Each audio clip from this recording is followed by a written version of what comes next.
नमस्कार जोहार दोस्तों। Youth IAS academy Lalpur Ranchi के ऑनलाइन प्लेटफॉर्म पे आपका स्वागत है।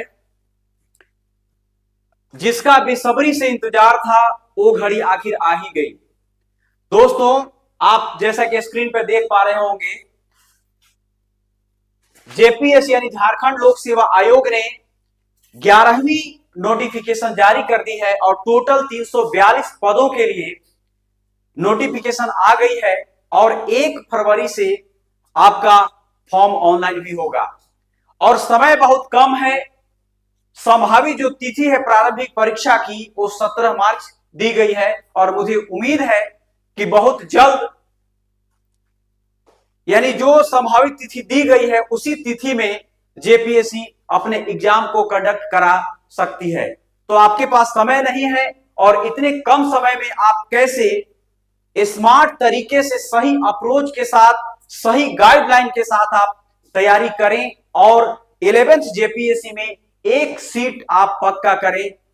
आपके सहयोग के लिए यूथ आईएएस एकेडमी लालपुर हमेशा साथ है, खड़ा है और हमसे आप जुड़े और बहुत जल्द ही हम लोग 11th जेपीएससी के लिए ऑनलाइन और ऑफलाइन दोनों ही मोड में टेस्ट सीरीज आरंभ करने जा रहे हैं। तो चलिए एक नजर हम डालते हैं नोटिफिकेशन पे। जैसा कि आप देख पा रहे हैं, झारखंड लोक सेवा आयोग ने झारखंड संयुक्त असैनिक सेवा प्रतियोगिता परीक्षा 2023 का नोटिफिकेशन जारी कर दिया है। यानी ध्यान रखिएगा दोस्तों, इसमें 11th नहीं लिखा हुआ है बल्कि डायरेक्ट इसमें है कि झारखंड संयुक्त असैनिक सेवा प्रतियोगिता परीक्षा 2023 और इसके संबंध में जो मुख्य क्या क्या बातें हैं इनके बारे में आपको मैं डिटेल में बताने का प्रयास कर रहा हूं। अगर टोटल पद की बात करें तो टोटल पद इसमें जो है 342 है, जिसमें अगर आप देखें तो 207 पद है।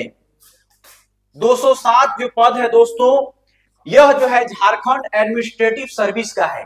यानी इस बार देखिएगा जेपीएससी के इतिहास में सबसे ज्यादा जो एडमिनिस्ट्रेटिव का जो पोस्ट आया है, यानी कि झारखंड जो प्रशासनिक सेवा का पोस्ट आया है सबसे ज्यादा है 207, है ना। और दूसरा अगर हम लोग बात करें तो देखिएगा जो 35 पद है वो डीएसपी के लिए है, ठीक है, और गृह और कारा और आपदा प्रबंधन से संबंधित। यानी अभी तक में देखिएगा बहुत ये जो आपका प्रशासनिक और पुलिस के लिए इतना कम सीट नहीं होता है, बहुत ज्यादा सीट है, ठीक है। और इसके बाद अगर हम लोग बात करें, ठीक है, तो फिनांस सर्विस के लिए देखिएगा 56 पोस्ट है, काराधीक्षक 2 है ना।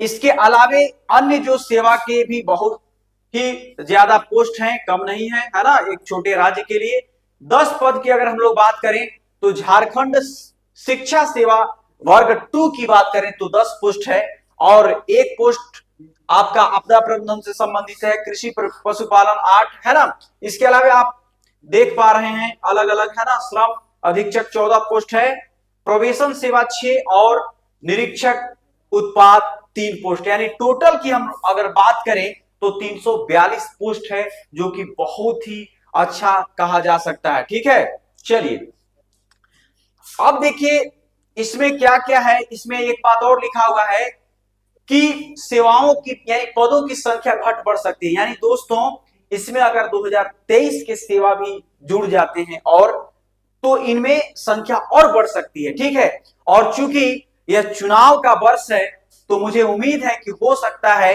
कि सरकार जो है इस पर ध्यान दे और एक सकारात्मक पहल करे, है ना। चलिए अब अगर आप वेतनमान की बात करें तो अलग अलग, जैसे इसका अगर देखें 9300 से 34,800 ग्रेड पे है। तो आप ये सब तो खैर जॉब में आने के बाद आप इस पर ध्यान देंगे, है ना। अभी आपको इसके संबंध में ज्यादा नहीं जानना है, ठीक है। आपको अभी ये जानना है कि इतने कम समय में और हम कैसे इस एग्जाम को क्वालिफाई करें, है ना। अगर शैक्षणिक योग्यता की बात करें तो इसमें कोई भी कैंडिडेट जो ग्रेजुएट है, चाहे वो किसी भी स्ट्रीम से है ना, किसी भी बैकग्राउंड से है, लेकिन अगर वो स्नातक है, ग्रेजुएशन की डिग्री उसके पास है तो वह एलिजिबल है, यानी वो इस फॉर्म को भर सकता है, ठीक है। और अगर उम्र सीमा की बात करें हम लोग, है ना, तो उम्र सीमा में अगर बात करें तो देखिएगा जो अधिकतम उम्र की गणना है ना, जो मैक्सिमम एज का जो कट ऑफ डेट है वो 1/8/2017 है ना। इसका मतलब समझिए कि जो भी दोस्त है ना जनरल कैटेगरी के हैं और जिनका 1/8/2017 को 35 साल पूर गया है, यानी वहां तक अगर वो है तो इलिजिबल है, यानी वो फॉर्म को भर सकते हैं। और न्यूनतम की बात करें, जो न्यूनतम उम्र की गणना है ना, वो 1/8/2024 से है ना। चलिए अब अगर हम लोग बात करें उम्र सीमा अलग अलग, जैसे देखिएगा अगर जनरल का 35 है तो ओबीसी को 3 साल एज में रिलैक्सेशन दिए जाते हैं। उसी प्रकार से अगर एससी एसटी की बात करें तो 5 साल रिलैक्सेशन दिए जाते हैं, छूट दिए जाते हैं। ठीक है, चलिए अब अगर हम लोग इसका आगे बात करें है ना, इधर आप लोग देख लीजिएगा है ना कि कैसे आपका कास्ट सर्टिफिकेट वगैरह क्या 2019 में अगर 25 फरवरी तक में बना होना चाहिए है ना, आरक्षण का लाभ वगैरह इसमें आप देख लीजिएगा है ना। इसमें ज्यादा कुछ नहीं जानना है ना। मूल बात जो मैं बताने जा रहा हूं है ना, वो बताऊंगा कि 17 तारीख को अगर हमारा एग्जाम है तो 17 तारीख को एग्जाम है तो इतनी कम समय में उस एग्जाम को हम कैसे है ना कैसे पास कर सकते हैं उसके बारे में हम लोग इस पर बात करेंगे है ना। चलिए तो जो भी दोस्त अगर जेपीएससी पास करना चाहते हैं वो इसमें लग जाए और 17 दिन अगर अच्छी तरह से आप तैयारी करते हैं तो आपके पास समय कम नहीं है ना। और इस बार सबसे ज्यादा जो है आपको वो प्री पर ज्यादा फोकस करना होगा, क्योंकि अगर आप प्री ही नहीं पास करेंगे तो मेंस का आपको मौका नहीं मिलेगा। ठीक है, चलिए अब इसमें जो मैं मूल बात बता रहा हूं, इसके जो एग्जाम है वो 3 चरणों में होते हैं, प्री, मेंस और इंटरव्यू। लेकिन आपको सबसे पहले अभी किस पर ध्यान देना है, आपको प्री पर ध्यान देना है। अब अगर प्री की बात करें हम लोग है ना, तो प्री में 2 पेपर होते हैं सिलेबस में, जैसा कि आपको मैं दिखा रहा हूं है ना। और क्या क्या आपको पढ़ने हैं, कैसे पढ़ने हैं, उसके बारे में आपको मैं बताता हूं। ठीक है,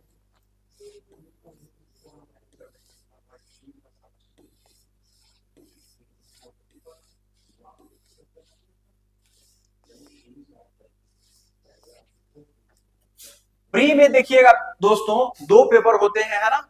जो पेपर फर्स्ट है वो आपका जीएस से है, जिसमें कि पूरा का पूरा आपको इंडियन जीएस से संबंधित है। और अगर हम लोग पेपर 2 की बात करें तो पेपर 2 में पूरी तरह से हमको झारखंड का जीएस आपको पढ़ना पड़ेगा। ठीक है,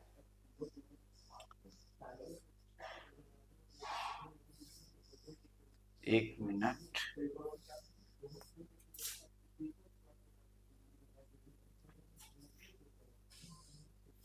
सिलेबस आ जाइए है ना पेपर। अब आइए यहां देखिए जो मैं आपको बताने जा रहा हूं, हाँ इस पर ध्यान दीजिएगा है ना। चलिए देखिए अब यहां पर अगर हम लोग बात करें पेपर 1 में, पीटी में जो आपको पेपर 2 पढ़ने हैं है ना, प्री में पीटी में आपको टोटल 2 पेपर पढ़ने हैं। ठीक है, तो 2 पेपर, जो पेपर फर्स्ट है ना, यानी पेपर जो आपका पहला जो पेपर है आपका है ना, नंबर ऑफ क्वेश्चन जो होंगे, क्वेश्चन वो होंगे आपके 100 है ना। और प्रत्येक पेपर यानी जो एक क्वेश्चन होगा वो 2 मार्क्स का होगा, टोटल आपको 200 मार्क्स यहाँ पे है। और एक बात और ध्यान रखिएगा कि इसमें निगेटिव मार्क नहीं होता है, यानी अगर आप गलत आंसर देते हैं तो आपको इसके लिए कोई भी निगेटिव मार्क नहीं काटा जाता है। ठीक है, अब देखिए अगर हम लोग पेपर 1 की बात करें तो पेपर 1 में टोटल मार्क्स है 200 का और नंबर ऑफ क्वेश्चन कितना होगा, 100 होगा। और टोटल आपको 2 घंटे का समय दिए जाएंगे है ना। अब इसमें देखिएगा अलग अलग क्या सिलेबस आपको पढ़ने है, इसके बारे में जरा बताता हूं। तो पेपर 1 का जो ए है सेक्शन है ना, सब सेक्शन की अगर हम लोग बात करें तो ए में आपको हिस्ट्री ऑफ इंडिया की बात करता है, यानी भारत का इतिहास है ना। अब भारत का इतिहास को भी 3 पार्ट में बांट दिया है ना। जैसे एंशिएंट यानी जो प्राचीन भारत का हमारा इतिहास है ना, उससे हमारा 5 क्वेश्चन है। अगर मध्यकालीन मीडिवल हिस्ट्री की बात करें हम लोग तो वहां से भी 5 क्वेश्चन आपको पढ़ने हैं। मॉडर्न हिस्ट्री से आपको 5 क्वेश्चन पढ़ने, यानी जेपीएससी ने अपने सिलेबस को बहुत ही अच्छी तरह से डिजाइन किया है और स्पष्टता मेंशन कर दिया है। यानी आपको हिस्ट्री से टोटल 15 क्वेश्चन पढ़ने हैं, 15 क्वेश्चन की तैयारी करनी है। उसी प्रकार से अगर हम लोग जियोग्राफी की बात करें तो यहाँ पे आपको जियोग्राफी ऑफ इंडिया की बात करता है, ध्यान रखिएगा। यानी प्री में आपको विश्व का भूगोल नहीं पढ़ना है, बल्कि आपको भारत का भूगोल पढ़ना है ना। और भारत के भूगोल में भी 4 सब टॉपिक कर दिए गए हैं, है ना, उसके वर्गीकरण कर दिए गए हैं। कौन कौन? अगर हम लोग जनरल जियोग्राफी की बात करें तो 3 क्वेश्चन यहां से आपको आएंगे क्वेश्चन में, और अगर फिजिकल जियोग्राफी की बात करें तो 3 क्वेश्चन, इकोनॉमिकल जियोग्राफी की बात करें तो 2 क्वेश्चन, और social and demographic geography 2 question, है ना। यानी टोटल यहां पर कितने क्वेश्चन हैं? यहां पर आपके 10 क्वेश्चन हैं जियोग्राफी से। क्लियर? अब आइए अगर हम लोग पॉलिटी की बात करें, इंडियन पॉलिटी एंड गवर्नेंस, ध्यान रखिएगा पॉलिटी में, अब चूंकि मेंस में आपको इंडियन पॉलिटी और गवर्नेंस भी पढ़ने हैं, तो यहां भी देखिएगा पीटी में भी दोनों बातें लिखी हुई है ना। जैसे देखिएगा यहां पे स्पष्ट रूप से मेंशन किया गया है ना, पॉलिटी में Indian polity and governance. Clear? यानी इंडियन पॉलिटी एंड गवर्नेंस का इसको 3 सब कैटेगरी में बांट दिया गया है सिलेबस को। ऐसे समझिए, जैसे कॉन्स्टिट्यूशन ऑफ इंडिया, है ना, यानी भारत का जो संविधान है, यहां से आपके 4 क्वेश्चन आएंगे टोटल, है ना। उसी प्रकार से इन द सेम वे अगर हम लोग public administration and good governance की बात करें, यानी लोक प्रशासन और सुशासन, यहां से आपके 4 क्वेश्चन पूछे जाएंगे प्री में। और अगर डिसेंट्रलाइजेशन, जिसमें कि पंचायत और म्युनिसिपल की बात करता है, यानी जो स्थानीय सेवाएं हैं हमारे, चाहे गांव के स्तर पे पंचायत की बात करें या शहर के स्तर पे हम लोग नगर पालिका की बात करें, तो ये भी पढ़ने हैं। और यहां से आपके कितने क्वेश्चन आएंगे? 2 क्वेश्चन आएंगे। यानी टोटल अगर हम इंडियन पॉलिटी एंड गवर्नेंस की बात करें तो यहां से हमारा टोटल 10 क्वेश्चन प्री में पूछा जाएगा, है ना।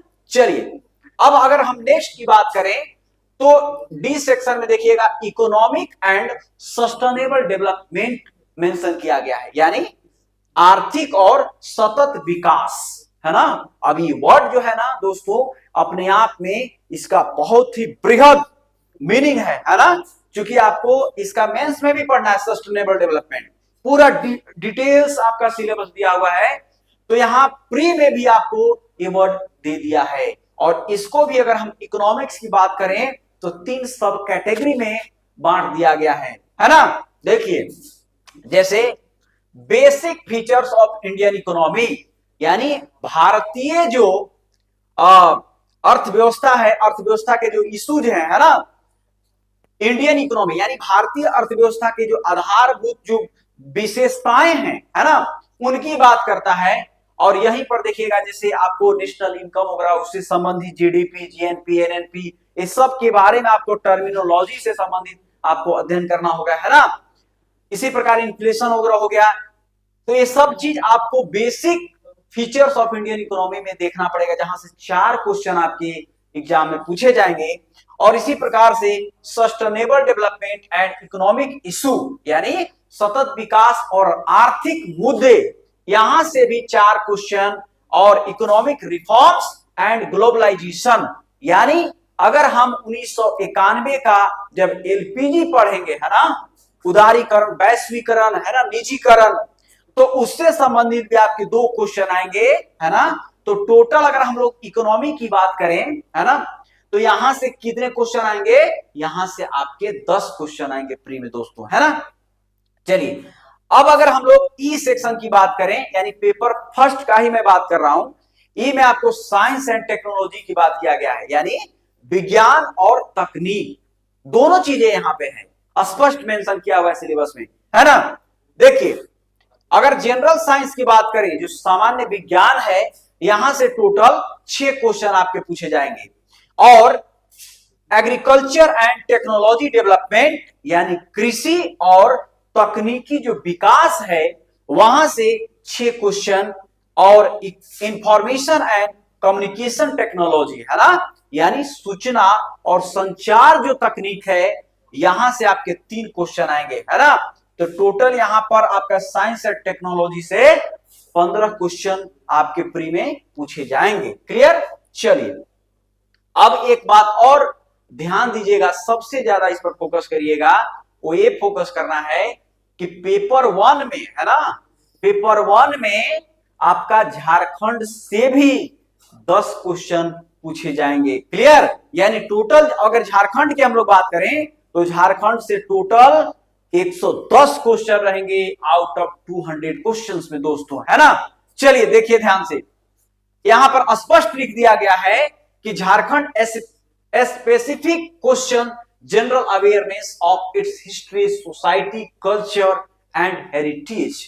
यानी स्पष्ट यहां पर मेंशन कर दिया है कि आपके जनरल अवेयरनेस से, हिस्ट्री से, है ना, सोसाइटी से, कल्चर से, सोसाइटी से और हेरिटेज, इससे संबंधित भी आपके 10 क्वेश्चन रहेंगे। यानी आपको झारखंड का वेटेज ज्यादा है यहां पे, टोटल 110 क्वेश्चन, यानी पेपर 1 में भी 10 क्वेश्चन पूछ रहा है। समझ रहे हैं बात को? अब चलिए अगर हम लोग आगे बात करें जी सेक्शन में, तो यहां पर national and international current events की बात करता है। ठीक है? यानी राष्ट्रीय और अंतरराष्ट्रीय जो चर्चित मुद्दे हैं करेंट में, जो है ना, वर्तमान में जो मुद्दे हैं, उनसे संबंधित आपके टोटल कितने क्वेश्चन होंगे? 15 क्वेश्चन होंगे, है ना। और एक बात और यहां समझिए कि जो एज सेक्शन है, जहां पर की जनरल क्वेश्चन है, मिसलेनियस जो नेचर का है ना, विविध से संबंधित, यहां से टोटल 15 क्वेश्चन है ना। अब इसमें भी एक एक करके मैं बता रहा हूं कि क्या क्या टॉपिक है। यहां पर मैं जो आपके रणनीति की बात कर रहा हूं, ध्यान दीजिएगा दोस्तों, ये 15 क्वेश्चन करेंट अफेयर्स और 15 क्वेश्चन जो आपका मिसलेनियस है, 30 क्वेश्चन। यानी सबसे ज्यादा अगर आप इस पर ध्यान देते हैं, करेंट अफेयर्स और मिसलेनियस, तो टोटल 30 क्वेश्चन और 10 क्या हो गया आपका झारखंड का, यानी 40 क्वेश्चन तो यही हो गया टोटल 100 में। समझ रहे मेरी बात को? टोटल जो क्वेश्चन है वो एक तरह से 40 क्वेश्चन यहीं पर हो गया। ठीक है? तो इस पर ज्यादा आपको फोकस करना है, ये आपको सही रणनीति के साथ आपको तैयारी करना है। अब चलिए अगर हम लोग एज सेक्शन की बात करें, तो इसमें देखिए एक एक करके आपकी स्पष्ट रूप से मिसलेनियस से टॉपिक लिखे हुए हैं। ठीक है? जहां पे आपको काम करना है, टोटल 8 गो टॉपिक दिया हुआ है, एकदम क्लियर है ना। अब जैसे इसमें देखिए ह्यूमन राइट्स की बात करता है सबसे पहले। ठीक? अब आपको मेंस में भी ध्यान रखिएगा, पब्लिक एडमिनिस्ट्रेशन में मेंस में भी पढ़ना है आपको ह्यूमन राइट्स, है ना। और यहां भी देखिए मेंशन दिया हुआ है, लेकिन दोनों के नेचर थोड़ा अलग है। ह्यूमन राइट्स की बात करता है यानी मानव अधिकार, है ना, यहां से भी 2 क्वेश्चन पूछे जाते हैं, पिछले बार भी पूछे गए थे। उसी प्रकार से environmental protection, biodiversity and climate change, यानी पर्यावरणीय संरक्षण, जैव विविधता और जलवायु परिवर्तन से संबंधित क्वेश्चन भी आपके रहेंगे, जो कि मिसलेनियस नेचर का है। इसके बाद अगर हम लोग अर्बनाइजेशन की बात करें, यानी नगरीकरण, अब उससे क्या संबंधित इश्यूज हैं, मुद्दे हैं, चर्चे में क्या है, उनको आपको देखना पड़ेगा। क्लियर?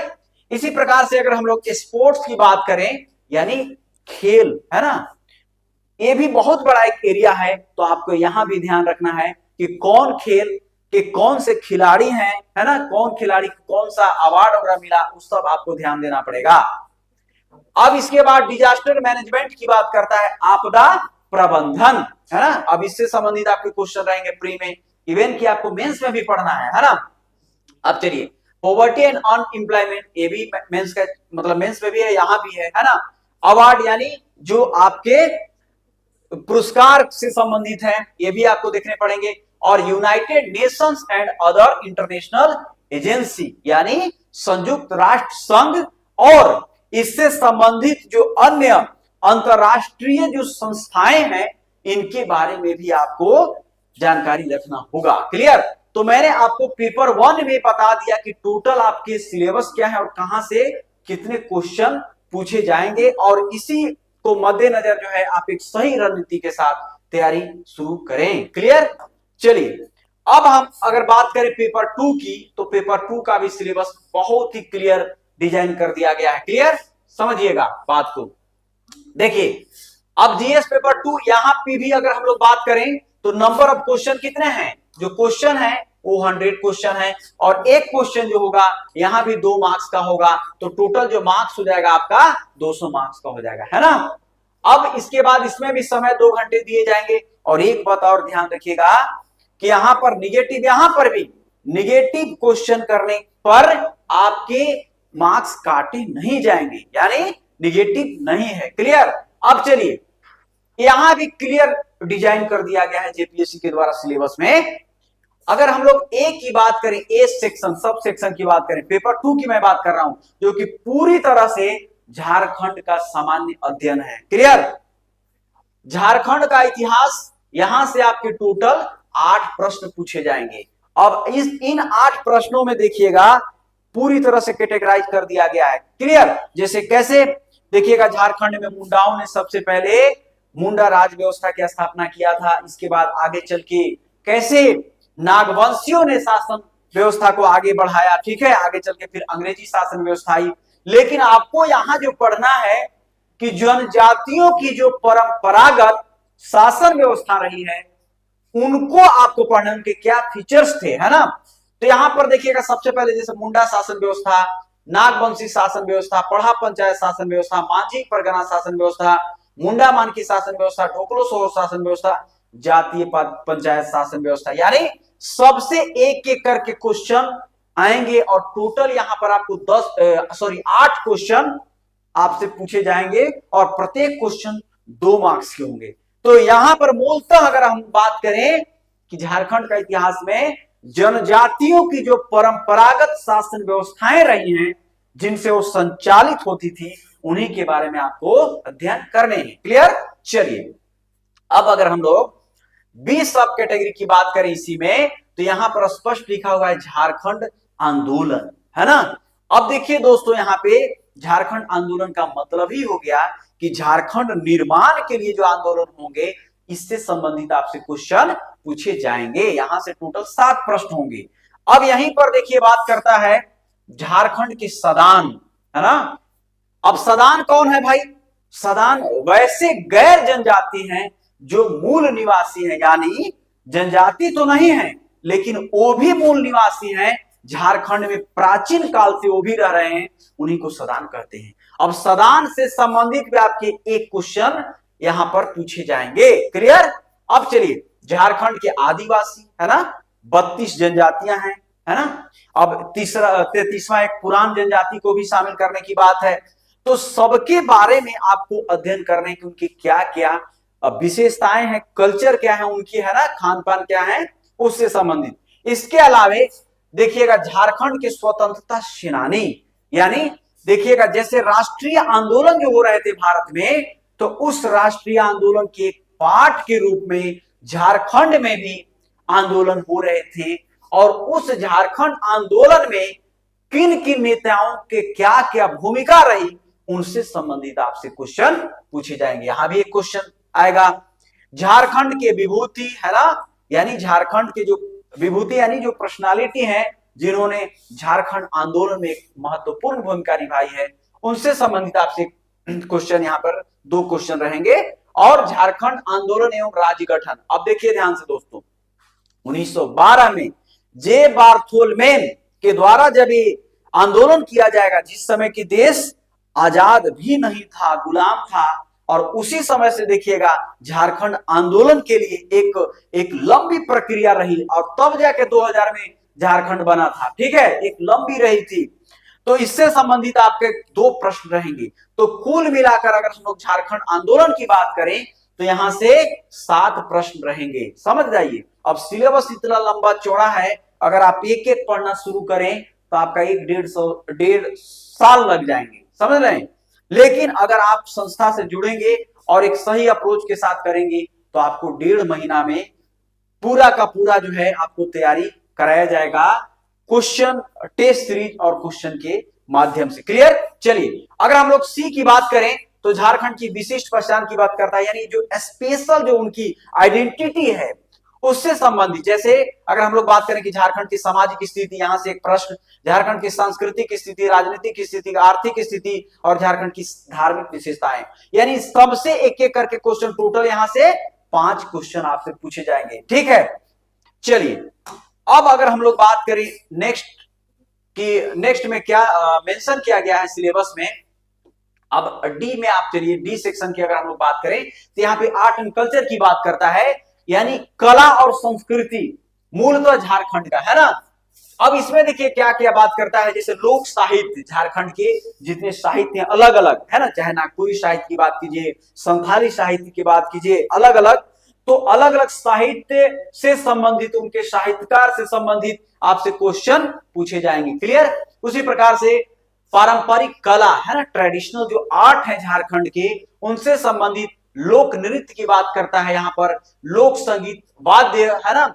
इसके बाद दर्शनीय स्थल, प्राकृतिक, पुरातात्विक, ऐतिहासिक, धार्मिक, आधुनिक, यानी जो जो हमारे झारखंड में हेरिटेज है, विरासत है, दर्शनीय स्थल है, उनसे संबंधित आपसे क्वेश्चन पूछे जाएंगे। क्लियर। और देखिएगा लास्ट में लिखता है कि आदिवासी जाति प्रजाति विशेषताएं। तो मूल बात एक लाइन में आप समझिए कि झारखंड के लोक कला यानी संस्कृति से संबंधित टोटल क्वेश्चन आपके 5 होंगे और एक क्वेश्चन 2-2 नंबर का, टोटल मार्क्स होगा 10। क्लियर। चलिए अब अगर हम लोग बात करें नेक्स्ट इसमें, तो आगे देखिए झारखंडी साहित्य और साहित्यकार की बात किया है यहाँ पर। यहां से भी टोटल आपके कितने क्वेश्चन आएंगे, 5 क्वेश्चन पूछे जाएंगे। क्लियर, 2 मार्क्स की। इसके बाद झारखंड के प्रमुख शिक्षण संस्थान है ना, यानी झारखंड के अलग अलग जो संस्थान हैं, कब उनका निर्माण हुआ है ना, तो उनसे संबंधित यहाँ पे क्वेश्चन रहेंगे, टोटल 3 क्वेश्चन। क्लियर। और झारखंड के खेल कूद, अगर स्पोर्ट की बात करें तो 5 क्वेश्चन पूछे जाएंगे। यहां तक बात समझ गए। अब चलिए सबसे जो इंपॉर्टेंट है वो है हमारे यहाँ झारखंड में भूमि से संबंधित कानून है ना। अब यहां से टोटल 12 क्वेश्चन है।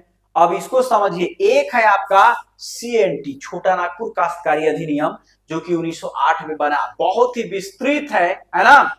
और एक है संथाल परगना काश्तकारी अधिनियम, जो कि 1949 में बना। ठीक है, ये दोनों जो कानून है, दोनों से 5-5 प्रश्न, और अन्य एक्ट जो बने हैं कानून लैंड से संबंधित, भूमि से संबंधित, वहां से भी 2 क्वेश्चन है, टोटल 12 क्वेश्चन रहेंगे। ठीक है। इसके बाद अगर हम लोग बात करें कि 1947 से लेकर के राज्य में जो आर्थिक विकास की गतिविधि रही, यानी अगर हम बात करें, अगर इससे भी थोड़ा पीछे में अगर जाऊं तो 1907 में कैसे, देखिएगा कि टाटा के द्वारा जमशेदपुर में है ना स्टील प्लांट की जो स्थापना की गई, और आगे चल के देखिएगा बोकारो में। तो आजादी के बाद भी देखिएगा, चूंकि यहां पर 1947 की बात कर रहा है, इसीलिए आपको कि आजादी के बाद अगर 1948 में भी अगर हम लोग बात करें तो DVC है ना, दामोदर वैली कॉर्पोरेशन।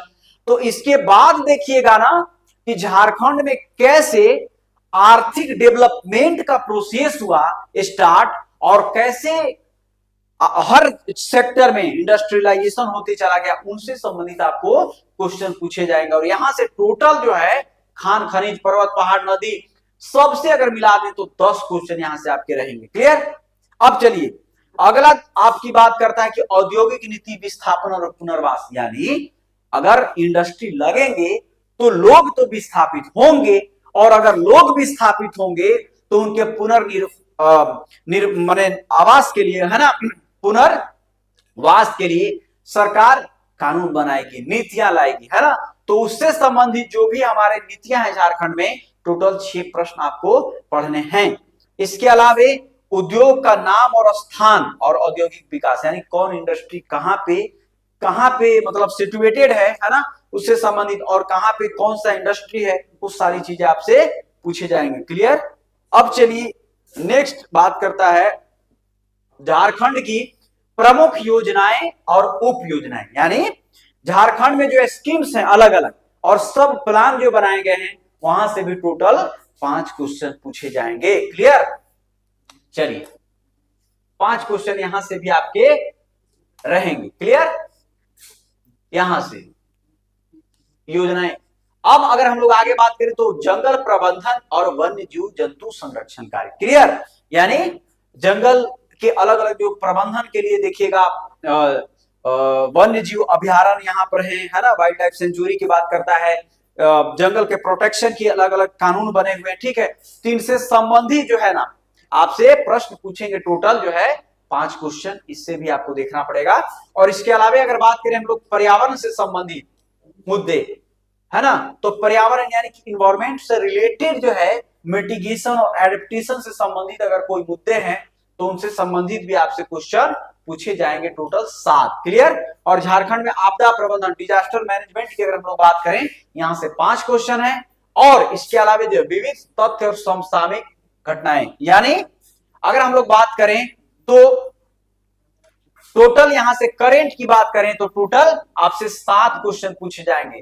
तो इस तरह से दोस्तों मैंने आपको बताया कि कैसे जेपीएससी के पेपर 2 में आपको टोटल 100 क्वेश्चन पूछे जाएंगे सिर्फ झारखंड से संबंधित। क्लियर। तो बहुत जल्द ही हम संस्थान के माध्यम से ऑनलाइन और ऑफलाइन दोनों ही मोड में टेस्ट शुरू कर रहे हैं, क्योंकि इतने कम समय में 1.5 महीना के अंदर में पूरी तरह से क्लास संभव नहीं है। इसीलिए हम लोग एक टेस्ट सीरीज के माध्यम से, क्रैश कोर्स के माध्यम से कहीं एक तरह से हम लोग पूरा सिलेबस कंप्लीट करने का प्रयास करेंगे। ठीक है। तो बाकी कोई भी अगर इंक्वायरी हो तो आप संस्थान का नंबर दिया हुआ है, उसमें आप जरूर इंक्वायरी ले सकते हैं, है ना। धन्यवाद।